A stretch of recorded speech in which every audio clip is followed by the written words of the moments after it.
皆さんこんにちは、マカロニです。今日は基本のわらび餅の作り方とおすすめアレンジレシピ5選をご紹介していきます。ひんやりもちもち食感が美味しいわらび餅。和菓子屋さんで買うイメージがありますが、実はお家でも手軽に作れることをご存知ですか？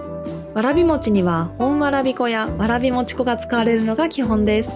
本わらび粉はわらびの根から取れる希少なでんぷんなので、本格的な味わいが楽しめます。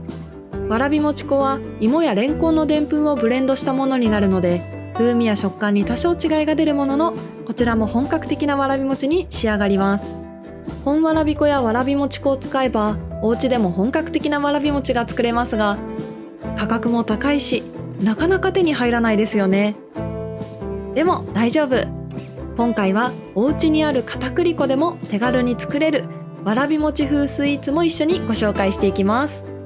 一度は作ってみたいわらび餅粉を使った本格的なわらび餅と、身近な材料片栗粉を使ったわらび餅風スイーツレシピを5品集めました。暑い夏にぴったりなスイーツなので、ぜひ保存して作ってみてくださいね。